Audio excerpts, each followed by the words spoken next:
Pongámonos de pie, cantemos al Señor. Pero antes, permítame leerle del Salmo 145 y que esto nos ayude a fijar nuestros ojos en aquel a quien venimos a adorar. Amén.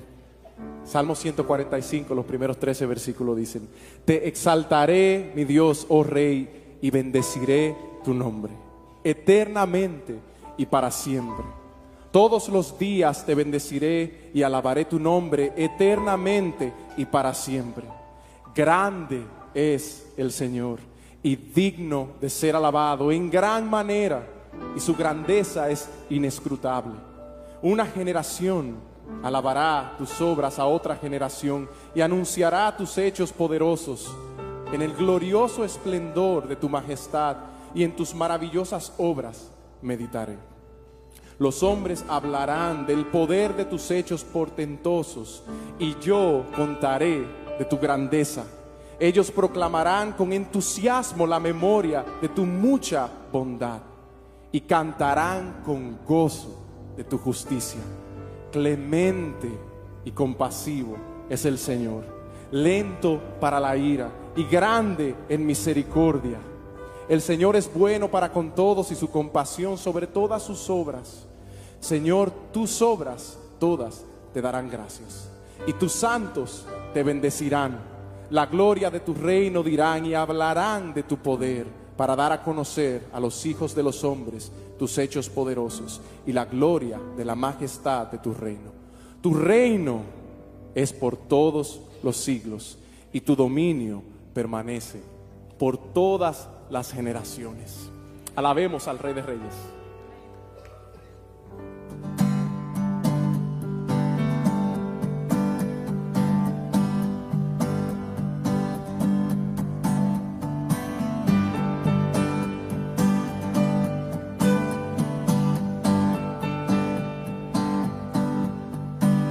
El Dios que hizo los cielos y la tierra con el poder de su palabra, reina con autoridad.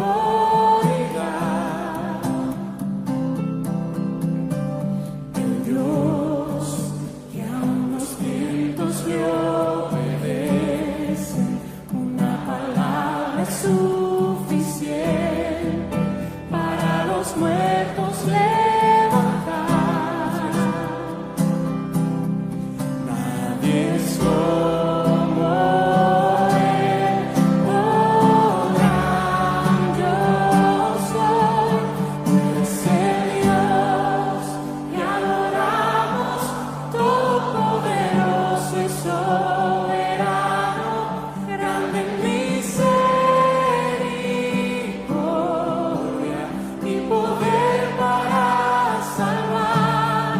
Tú eres el Dios que adoramos, quien derrotó la muerte y el pecado, glorioso Redentor y Rey, te adoramos.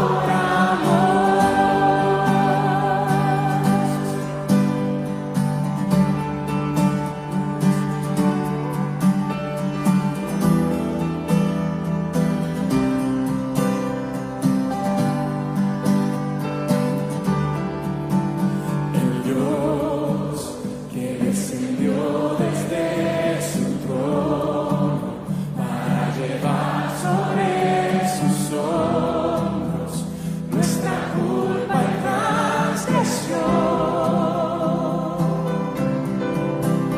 Jesús, exaltado sobre todo, nombre sobre todo nombre, solo en Él hay salvación. Nadie es como Él, oh gran yo soy. Tú eres el Dios que adoramos, todopoderoso y soberano.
Señor.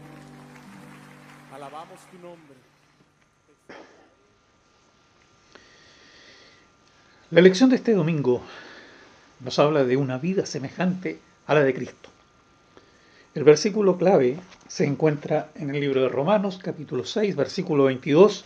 Mas ahora que habéis sido libertados del pecado y hechos siervos de Dios, tenéis por vuestro fruto la santificación y como fin la vida eterna. El título entonces, una vida semejante a la de Cristo. Por lo tanto, nosotros fuimos salvos por gracia a fin de que podamos vivir para Jesucristo. Un regalo precioso, pero no era para que, como dice la Escritura, para usarlo de mala manera, ¿cierto? Fuimos liberados, pero no para transformarlo en libertinaje, sino somos salvos, éramos esclavos del pecado y ahora somos siervos del Señor. Por lo tanto, hay una cabeza aquí a la que nosotros debe evidenciarse en nuestra vida que somos reflejos de Jesús. Debemos reflejar a Jesús. No reflejarlo en el sentido contrario, sino que a favor de Jesús, que traspasemos lo que Jesús hizo en nuestras vidas al mundo que hoy día lo necesita. El bosquejo de la lección está, como lo están viendo ahí, su primer punto es llamados a una vida de santidad. La primera parte de ese apartado habla de que debemos ser piadosos en todo lo que hagamos, es decir, buscar la santidad. Y Pedro nos va a hablar al respecto. Y la segunda parte de este primer apartado habla sobre el servir a Dios, pero no de cualquier manera, sino con santidad. La segunda parte nos habla de la vida de santificación. Jesús oró por nuestra santificación y la santificación no es una cuestión que nosotros la provoquemos o la logremos llevar efecto y a cabo, ¿cierto?, producto de nuestros esfuerzos, sino que la santificación viene a ser obra de Dios. Y la tercera y última parte se titula La vida llena del Espíritu. En su primera división contempla un testimonio en el poder del Espíritu y la segunda parte de este tercer apartado nos habla de una vida guiada por el Espíritu Santo. Y sigamos reflejando a este Jesús, el cual ha hecho por nosotros lo que nadie jamás podría haber realizado. Vean ustedes, ahí hay unas imágenes. En esas imágenes nosotros logramos contemplar algunas conductas humanas.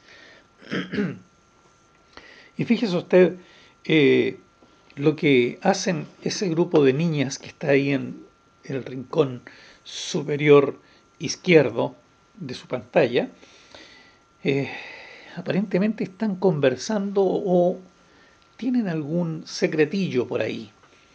Y regularmente esos secretillos así tan no secretos, casi evidentes, pero que se pretenden solapar con algunos gestos, siempre traen un fondo rumoroso. Algo se está comentando sin que se quiera que sea público. Y por otro lado tenemos ahí un grupo de personas adultas, enfrascadas en una riña, ¿cierto?, por alguna causal, por alguna razón. Y tenemos otra foto ahí que nos habla de una disposición anímica, se vislumbra a través de la forma de presentarse de esa niña y de esa dama junto con ese varón. Entonces evidencian claramente que hay entre ellos un ánimo agresivo. Los matrimonios suelen tener algún tipo de diferencias y que no son sustantivas muchas veces, son mayores. Entonces, Y por último, hay una expresión de un personaje conocido en la televisión allí y que se está mofando de algo o de alguien, ¿ya? Y está apuntándolo con el dedo. Y sabe, hermano, ¿por qué traigo a colación esto? Porque muchas veces nosotros los cristianos estamos incurriendo en estas y otras prácticas que son poco deseables y que son poco santas. La murmuración, las rencillas, las disputas, las mofas, las ironías suelen ser parte de algunas prácticas de los cristianos. Y tal vez usted habrá escuchado, mire, si los cristianos son como estas personas, estas que estamos viendo ahí, o que practican otro tipo de, o tienen otro tipo de prácticas que también son poco amigables, entonces yo definitivamente no quiero serlo. Lo habrá escuchado en más de alguna ocasión. Acá tenemos a Mahatma Gandhi, un personaje ilustrísimo de la humanidad, escuchado por muchos. Y fíjese lo que usted lee ahí, y fíjese usted lo que él está diciendo respecto de nosotros los cristianos. Él es hindú y está hablando, tengo gran respeto por el cristianismo. A menudo he leído el Sermón de la Montaña y he aprendido mucho de él, dice. La verdad es que no sé de nadie que haya hecho más por la humanidad que Jesús. De hecho, no hay nada malo con el cristianismo. Pero el problema es con ustedes, cristianos, que no comienzan a vivir en base a lo que ustedes mismos enseñan. Dura expresión aquella. Y no los ven nuestros vecinos, y no lo ven solamente las gentes con las que tenemos algún tipo de relación. También la están viendo gente tan relevante como este Mahatma Gandhi, y tal vez otros. ¿Cuántos otros? Hoy queremos estudiar respecto de esto. Allí, en la primera parte de la lección, estamos llamados a una vida de santidad. Sea piadoso en todo lo que haga. Fíjese, siga la lectura de allí de Primera de Pedro. Por tanto, ceñid los lomos de vuestro entendimiento. Sed sobrios y esperad por completo en la gracia que se os traerá cuando Jesucristo sea manifestado.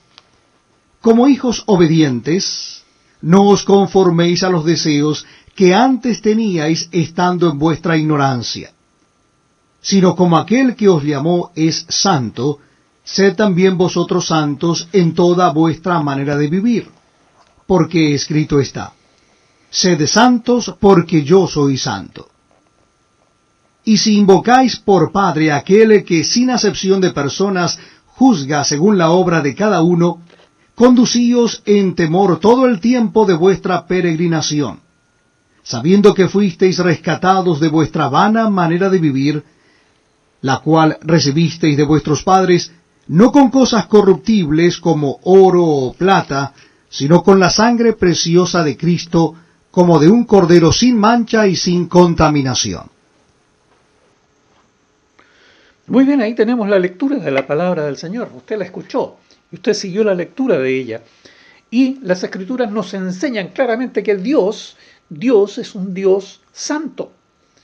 El mandamiento de ser santo que Dios señala a Israel se basa en el principio que, porque Dios es santo, su pueblo redimido por Él y por tanto consagrado a Él, también debe ser santo. Por lo tanto, podemos definir la santidad como la acción de apartarnos del pecado a fin de consagrarnos a Dios. Eso es santidad, ser apartados para esa tarea especial, para ya no somos y no seguimos caminando bajo la misma estructura y forma que lo hacíamos antes de conocer a Cristo. Pedro cita el mandamiento divino del libro dictado en el libro de Levítico. por haber creído en Cristo y haber sido redimidos del pecado, estamos consagrados a Dios, hermanos. Y de esa manera hemos sido capacitados por Él para ser su pueblo santo. Por tanto, debemos prepararnos para vivir en santidad como hijos obedientes a Dios, resistiendo las tentaciones y siguiendo los principios de Dios. Ceñid los lomos de vuestro entendimiento. Sed sobrios y esperad por completo en la gracia que se os traerá cuando Jesucristo sea manifestado. ¿Cómo? Como hijos obedientes. No os conforméis a los deseos que antes teníais estando en vuestra ignorancia. Sí, cuando sin ser hijos del Señor nos dejábamos llevar por las prácticas no deseables. Sin embargo, ya no estamos en ignorancia. Hoy conocemos la realidad de que somos hijos de Dios y que como hijos de Dios debemos vivir como Él nos enseñó a vivir y como Él nos enseña cuando queremos aprender. Si no, como aquel que os llamó es santo, entonces Pedro nos dice, sed también vosotros santos en toda vuestra manera de vivir. Ay, tarea difícil. ¿Cuesta en algún aspecto? Sí que cuesta. De repente somos muy fuertes en algunos, pero muy débiles en otras áreas. Pero la recomendación bíblica es sed vosotros santos en toda vuestra manera de vivir, no en una parcialidad de ella.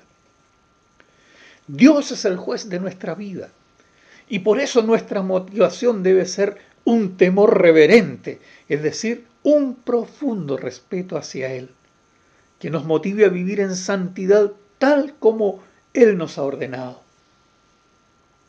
Además, debemos sentirnos motivados a vivir en santidad porque hemos sido redimidos de nuestra vida pecaminosa pasada, regalo que no es comprado con nuestros propios recursos, sino, como lo recordábamos hace algunos domingos, ¿cierto?, sino con la sangre del sacrificio de Cristo.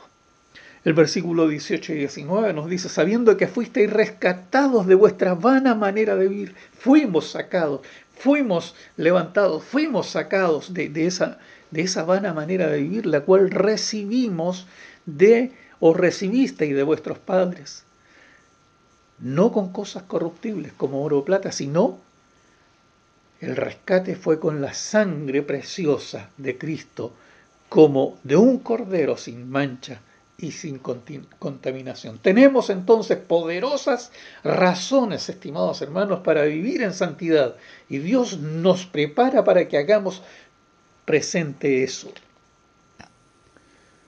Por lo tanto, somos llamados a una vida de santidad. Y en esta vida de santidad, ser piadosos o buscar la santidad en todo nuestro quehacer. Ser semejantes a Jesús, el destino final de nuestra vida. Qué bello aquello. En la segunda parte nos habla Pablo en el libro de Romanos, primero Pedro y ahora Pablo, ¿ya? En el libro de Romanos capítulo 6 del versículo 19 al 22 nos está llamando a servir a Dios con santidad. Leamos la palabra del Señor. Hablo como humano, por vuestra humana debilidad, que así como para iniquidad presentasteis vuestros miembros para servir a la inmundicia y a la iniquidad, así ahora para santificación presentad vuestros miembros para servir a la justicia. Porque cuando erais esclavos del pecado, erais libres acerca de la justicia. Pero ¿qué fruto teníais de aquellas cosas de las cuales ahora os avergonzáis? Porque el fin de ellas es muerte. Mas ahora que habéis sido libertados del pecado y hechos siervos de Dios, tenéis por vuestro fruto la santificación y como fin la vida eterna. porque la paga del pecado es muerte, mas la dádiva de Dios es vida eterna en Cristo Jesús, Señor nuestro. El capítulo 6 de Romanos nos habla de la liberación del cristiano del poder del pecado por la fe en Jesucristo. Fíjese que este capítulo comienza con un montón de preguntas, o con varias. Entre ellas dice, ¿qué pues diremos? ¿Perseveraremos en el pecado para que la gracia abunde? Es decir, mientras más pecado, más gracia. Entonces, para obtener cada vez mayor cantidad de gracia, debemos pecar mucho más. Eso les está diciendo Pablo a los romanos, que estaban jugando un poco con esta idea de la gracia del Señor. Pero la respuesta es inmediata. En ninguna manera. Porque los que hemos muerto al pecado, ¿cómo vamos a seguir viviendo en el pecado? Si ya hemos muerto al pecado, si ya se pagó el precio por el dominio del pecado para liberarnos del pecado, ¿cómo vamos a vivir en aquello?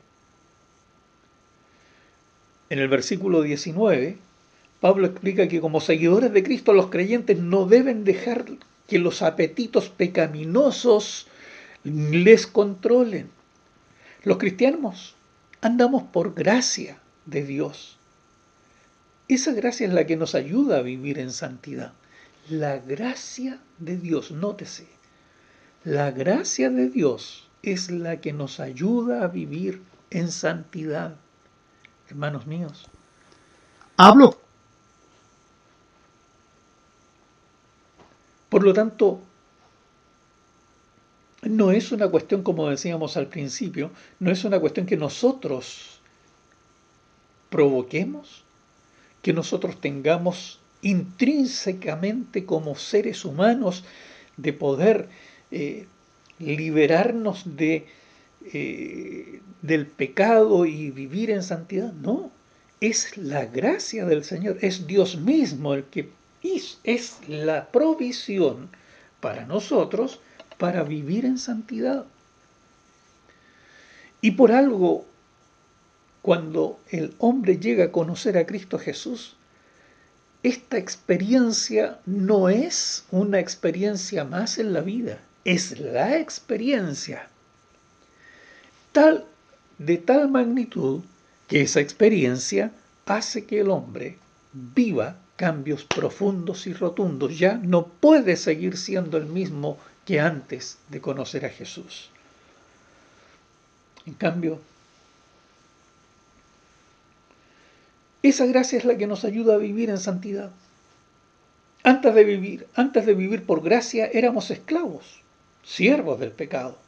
En cambio ahora por gracia somos esclavos o siervos de la justicia. Aunque suene feo para nuestro oído físico y emocional que somos esclavos, sí lo somos, voluntariamente aceptamos la esclavitud por gracia. Y qué bendita esclavitud es la que nos toca vivir, porque esa esclavitud nos permite a nosotros hoy día, esa esclavitud o esa calidad de siervo del Señor hoy día, con la presencia del Espíritu Santo en nuestras vidas, nos permite a nosotros percibir cuándo estamos equivocando, cuándo estamos pecando, cuándo estamos alejándonos de Dios. Cuando éramos esclavos del pecado no éramos controlados por la justicia. Y los pecados que cometíamos habrían resultado realmente en una muerte espiritual. En cambio ahora, por la gracia salvadora de Cristo, nos hemos convertido en esclavos o siervos de Dios. Y lo dice el versículo 22, más ahora que habéis sido libertados del pecado y hechos siervos de Dios, tenéis por vuestro fruto la santificación y como fin la vida eterna. ¿Se fijan? Como siervos, libertados del pecado, fuimos transformados en siervos de Dios y por esa razón hoy día tenemos el fruto de la santificación. Y como consecuencia de de ese suceso de acontecimientos, entonces viene la vida eterna. Los beneficios de esa servidumbre y esa justicia son una vida piadosa y también eterna. Gloria al Señor. Sirvamos a Dios con santidad. Hemos sido llamados a ser santos. La segunda parte de esta primera, que también se encuentra en la segunda cita de esta, se encuentra ahí en el libro de 2 de Corintios 7:1 y dice así que dice así la palabra de Dios. Así que, amados, puesto que tenemos tales promesas, limpiémonos de toda contaminación de carne y de espíritu, perfeccionando la santidad en el temor de Dios. ahí está. Hemos recibido todas las promesas. ¿Qué nos queda a nosotros? Limpiarnos. Sí, limpiarnos. ¿De qué? De la contaminación de la carne, de los deseos de la carne, de la fragilidad nuestra por la sensualidad, por lo que nosotros somos capaces de sentir, de ver, de tocar, por los deseos, por lo que me gustaría. Entonces, limpiémonos de toda contaminación de carne y no tan solo de eso, del espíritu. ¿Sí? De aquellas situaciones que van haciendo que nosotros interiormente fraguemos el pecado para finalmente cometerlo, transformarlo en un acto que se llama pecado. Y muchas veces nuestra gran excusa es, no, si Satanás metió la cola, no, si tenía que cruzarse Satanás. Pero no, mi hermano, muchas veces el pecado no viene a través de una tentación de Satanás. El pecado se produce en nuestro interior porque no hemos sido capaces de limpiarnos de toda la contaminación de la carne. Eso se solicita, eso es lo que la palabra del Señor nos instruye. ¿Y es difícil? Sí, nadie dijo que era fácil. Pero debemos trabajar en ello. La segunda parte comienza con el libro de Juan, la vida de santificación. Jesús oró por nuestra santificación. Aquí ya no quedamos exentos de nada. Este mismo Salvador que vino a hacer la tarea redentora por nosotros, Él estaba orando por los que estaban con Él y por los que vendrían. Y es así como dice la palabra del Señor que escuchamos y leemos. Yo les he dado tu palabra, y el mundo los aborreció porque no son del mundo, como tampoco yo soy del mundo. No ruego que los quites del mundo, sino que los guardes del mal. No son del mundo, como tampoco yo soy del mundo. Santifícalos en tu verdad, tu palabra es verdad. Como tú me enviaste al mundo, así yo los he enviado al mundo. Y por ellos yo me santifico a mí mismo, para que también ellos sean santificados en la verdad. Mas no ruego solamente por estos, sino también por los que han de creer en mí por la palabra de ellos, para que todos sean uno, como tú, oh Padre, en mí y yo en ti, que también ellos sean uno en nosotros, para que el mundo crea que tú me enviaste. Se da cuenta cómo el propio Señor Jesús intercedía de manera especial respecto de la santidad que deberíamos alcanzar todos los que le siguiéramos a Él. Y esa santidad nos llevaría como consecuencia a la unidad tal cual era Jesús con su Padre y el Espíritu Santo. Por esa razón es tan necesario, hermanos, que caminemos hacia la santidad, hacia la perfección, hacia ir dejando algunas prácticas que para nosotros son complejas, para nosotros son difíciles. Sin embargo,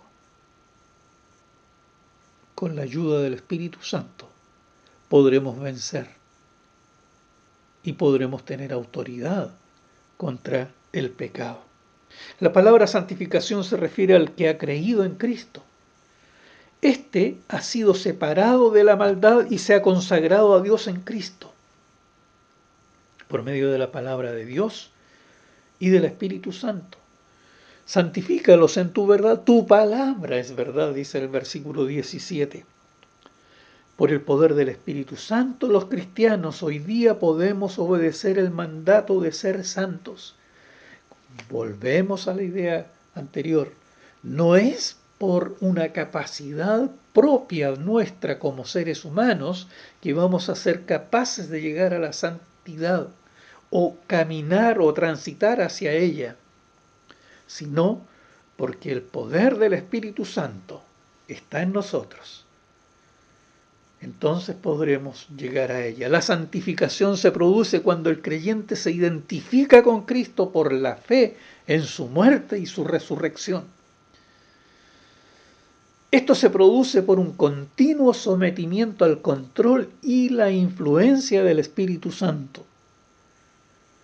Cuando Jesús oró por sus seguidores, mas no ruego solamente por estos, sino también por los que han de creer en mí por la palabra de ellos, estaba diciendo ahí en el versículo 20.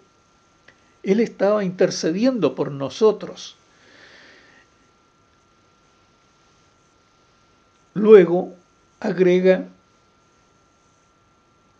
como me enviaste al mundo, así yo los he enviado al mundo. Y por ellos yo me santifico a mí mismo para que también ellos sean santificados en la verdad. Aquí no era una cuestión de dar una orden, sino que el propio Señor, en esta conversación estrecha, íntima que tenía con el Padre, estaba indicando claramente que Él estaba santificándose también, haciendo el trabajo de purificación permanente. Necesitamos ser santificados porque como Dios envió a Jesucristo al mundo para que hiciera la voluntad del Padre, de igual manera hoy Cristo nos envía a nosotros al mundo para que hagamos su voluntad. Y su voluntad dista mucho de las imágenes que veíamos al principio de estas personas en disputas, mofándose, murmurando de otros, es decir, dista de aquello. No podemos hacer la voluntad de Dios si seguimos los malvados caminos de este mundo. La voluntad de Dios es que anunciemos el mensaje de la redención. ¿Quién nos va a creer? Todos los que nos conozcan, que somos consecuentes con lo que creemos. Y la consecuencia la van a ver en el estilo de vida que nosotros llevemos. Y la consecuencia entonces de ese estilo de vida nos va a autorizar y nos va a respaldar para hablar del Señor. Y vamos a ser creíbles cuando haya consecuencia entre lo que decimos y lo que creemos.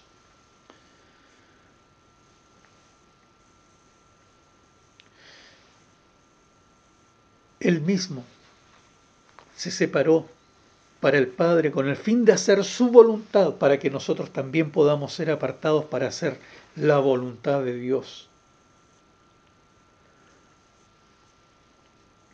¿Por qué esta santificación es tan importante?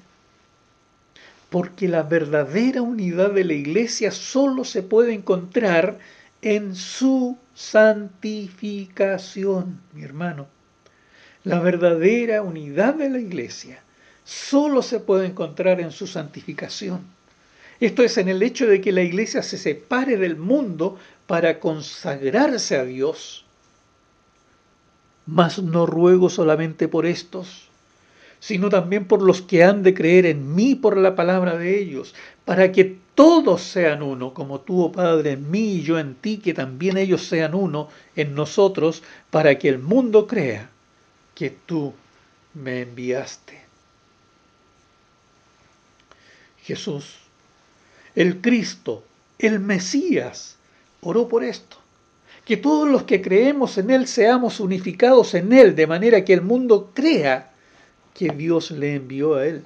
Es decir, si nosotros, hermanos míos, si nosotros somos consecuentes, como decíamos anteriormente, vamos a transmitir al Cristo vivo.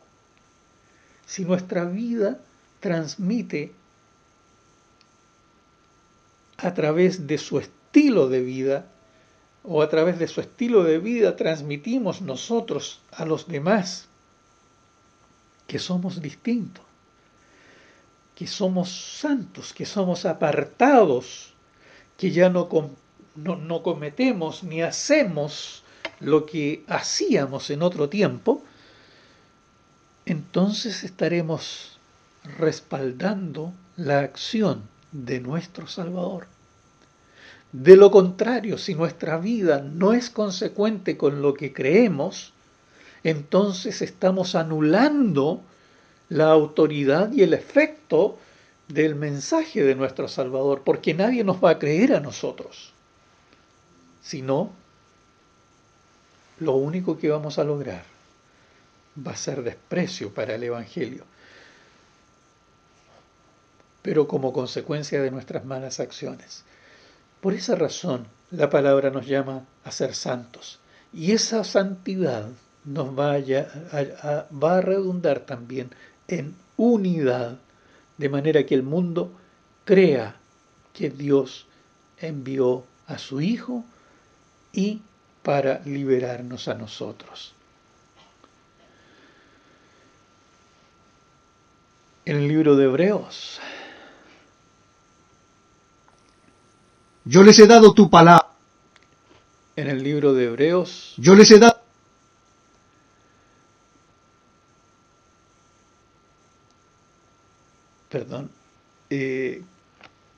nos habla la palabra del 10 al 12, nos habla que para llegar a la conclusión de que Cristo no se avergüenza de llamar hermanos y hermanas a aquellos que creemos en Él, porque tanto el santificador como los santificados somos parte de una misma familia. Por lo tanto, habla de unidad. Jesús intercedió por nosotros. Hasta aquí, de acuerdo a lo que hemos avanzado en la lección, ¿qué refleja su vida? Aquí tenemos un personaje que está mirándose a un espejo y en el espejo se refleja lo que entendemos puede ser el rostro figurado de Jesucristo. Eso es la idea del autor de este trabajo. Pero sigamos. La vida en santificación, y la santificación, como decíamos anteriormente, es obra de Dios. En 1 de Tesalonicenses 5, del 22 al 24, leemos: Absteneos de toda especie de mal, y el mismo Dios de paz os santifique por completo, y todo vuestro ser, espíritu, alma y cuerpo, sea guardado irreprensible para la venida de nuestro Señor Jesucristo. Fiel es el que os llama, el cual también lo hará. ¡Oh, qué precioso! Pero fíjese el versículo 22, un freno radical: absteneos. No es una posibilidad, ni queda sujeto a la voluntad de alguien. Es una orden: absteneos de toda especie de mal. No de alguna, pero tenemos que partir por algo. Sí, tenemos que partir por algo. El Espíritu Santo, no se olvide, que nos va a estar reclamando y va a estar poniendo en nuestra mente, ¿cierto?, aquellas cosas que son necesarias, de las que nosotros necesariamente debemos irnos librando. La santificación significa que Dios nos hace santos. En otras palabras, nos aparta o nos consagra para sí. Nosotros mismos no podemos santificarnos. Después de ordenarle a los creyentes de Tesalónica que rechacen toda clase de maldad, el apóstol Pablo ora a Dios que los santifique por completo y del todo, y el mismo Dios les está diciendo: de paz os santifique por completo, y todo vuestro ser, espíritu, alma y cuerpo, sea guardado irreprensible. ¿Para cuándo? Esto tiene un final, esto tiene un propósito: para la venida de nuestro Señor Jesucristo. Como cristianos, por lo tanto, debemos abstenernos de toda maldad. Pero solamente Dios puede santificarnos. Él es el único que puede mantenernos sin culpa alguna en nuestros pensamientos, actitudes, acciones, decisiones y obras. La santificación ocurre cuando recibimos la salvación. Y después de esto, progresa conforme el creyente se somete al control del Espíritu Santo.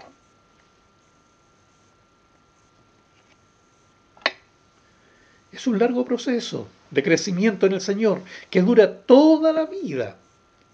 No es que se logre de una, dura toda la vida, en el cual nos arrepentimos cuando pecamos y buscamos la santidad para nuestra vida. Por lo tanto, hermanos míos, la santificación es obra de Dios. Y vamos a la última parte, que habla sobre la vida llena del Espíritu. En la primera parte de esta última división nos encontramos con un testimonio en el poder del Espíritu. La experiencia de los primeros cristianos está relatada ahí en Hechos 1:8. Y en el capítulo de Hechos también, en el libro de Hechos, capítulo 5, también versículo 32, nos habla al respecto. Pero recibiréis poder cuando haya venido sobre vosotros el Espíritu Santo, y me seréis testigos en Jerusalén, en toda Judea, en Samaria, y hasta lo último de la tierra. Capítulo 5 de Hechos de los Apóstoles. Leemos en la palabra de Dios: y nosotros somos testigos suyos de estas cosas, y también el Espíritu Santo, el cual ha dado Dios a los que le obedecen. Muy bien. Antes de su ascensión, que quedó registrada en Hechos 1:9, Jesús le indicó a sus discípulos que serían sus testigos y que esto se sucedería después que recibieran el don del Espíritu Santo. Ese es el anuncio del versículo 8. Pero recibiréis poder cuando haya venido sobre vosotros el Espíritu Santo. Esta promesa se cumplió en su totalidad, tal como se registra en el libro de Hechos. En Hechos capítulo 5 encontramos un buen ejemplo. Allí leemos que las autoridades religiosas judías arrestaron a los apóstoles y los hicieron comparecer ante el Sanedrín, que era el concilio gobernante del pueblo judío en el entonces, allí en la ciudad de Jerusalén. Estos mismos gobernantes religiosos les habían advertido anteriormente que no hablaran de Jesús. Ahora debían responder de las razones que habían tenido para no haber obedecido a su advertencia. Hablando en nombre de todos los apóstoles, Pedro les está diciendo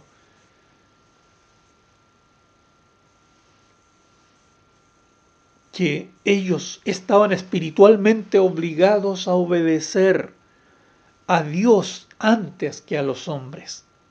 Por tanto, habían seguido hablando de Jesús como el Mesías el Salvador de los pecadores.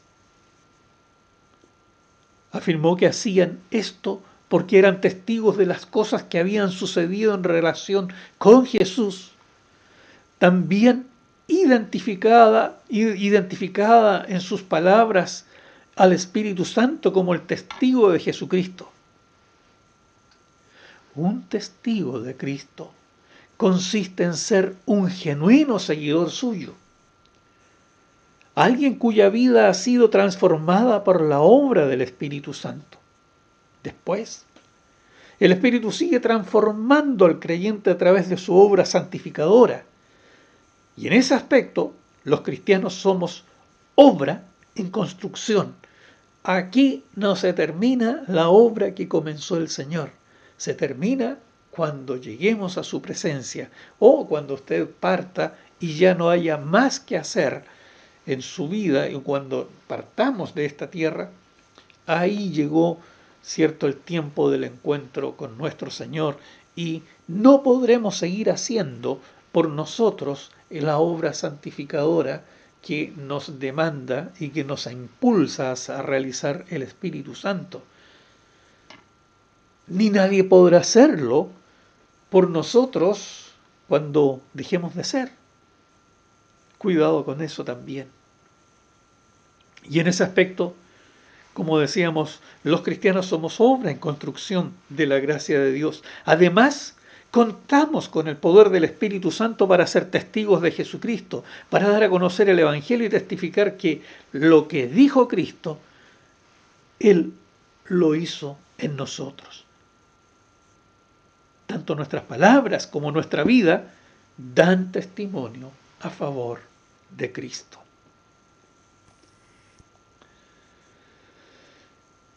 Y en virtud de esa voluntad, somos santificados mediante el sacrificio del cuerpo de Jesucristo, ofrecido una vez y para siempre. Finalmente, una vida guiada por el Espíritu. La primera parte de esta división nos hablaba de un testimonio en el poder del Espíritu. Y ahora nos habla de una vida guiada por el Espíritu. Y allí en el libro de Gálatas, capítulo 5, versículos 16 al 26, la palabra del Señor versa así: Digo pues, andad en el Espíritu, y no os satisfagáis los deseos de la carne. Porque el deseo de la carne es contra el Espíritu, y el del Espíritu es contra la carne, y estos se oponen entre sí, para que no hagáis lo que quisiereis.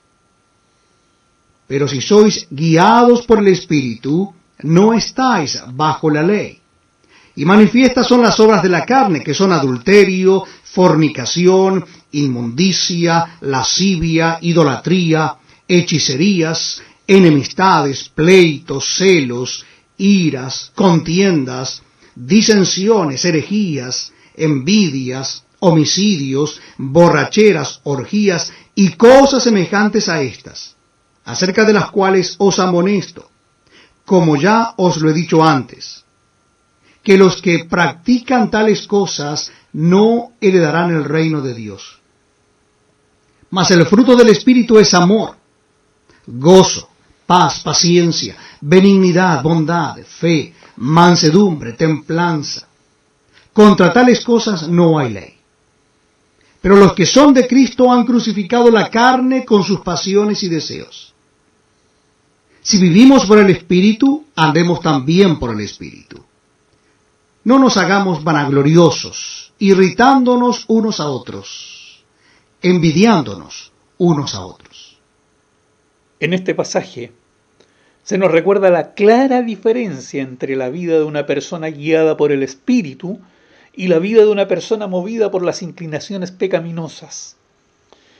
La vida de la persona que cede a sus inclinaciones pecaminosas se caracteriza por toda la maldad que emana de una naturaleza humana corrompida por el pecado. Y ahí está descrito entre el versículo 19 y el versículo 21, donde expresa que manifiestas son las obras de la carne. Y comienza una enumeración de ellas, que no vale la pena redundar sobre ellas, que nosotros como hijos del Señor tenemos claro de cuáles son. Al contrario, la vida del creyente debe caracterizarse por la presencia del fruto del Espíritu, cuyas cualidades también están mencionadas ahí. ¿Y cuáles son? Amor, gozo, paz, paciencia, benignidad, bondad, fe, mansedumbre, templanza. Y contra aquello nadie va a encontrar oposición. Estas virtudes se desarrollan en nuestra vida cuando vivimos para Cristo.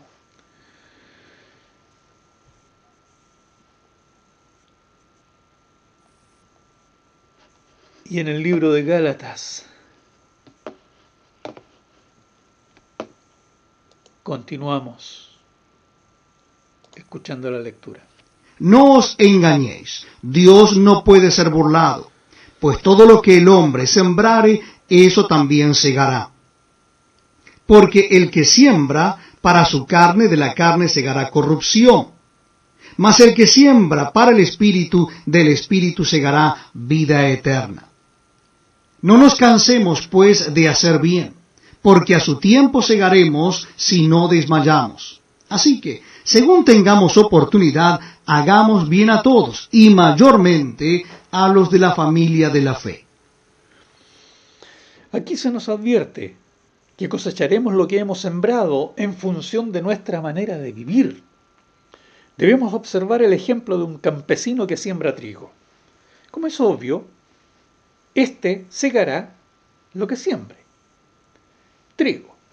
De igual manera, la persona que siembra la gratificación de sus apetitos pecaminosos actuando con maldad, solo cosechará destrucción de ese hacer maldad.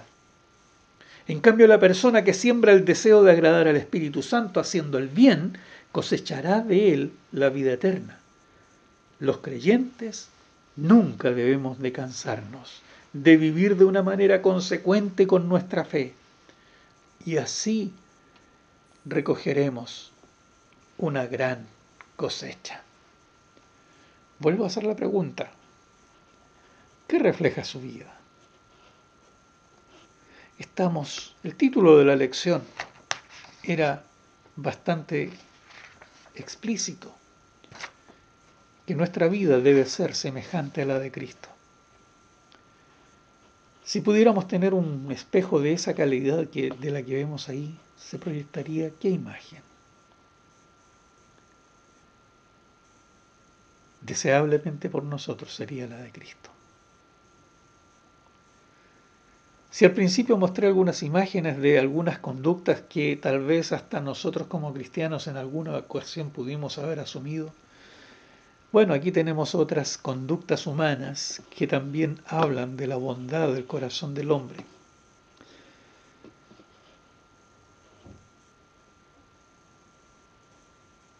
Pero tenemos claridad de que éstas no nos llevan a obtener la salvación ni la vida eterna. Estas buenas obras son consecuencia de haber recibido la salvación. No nos engañemos.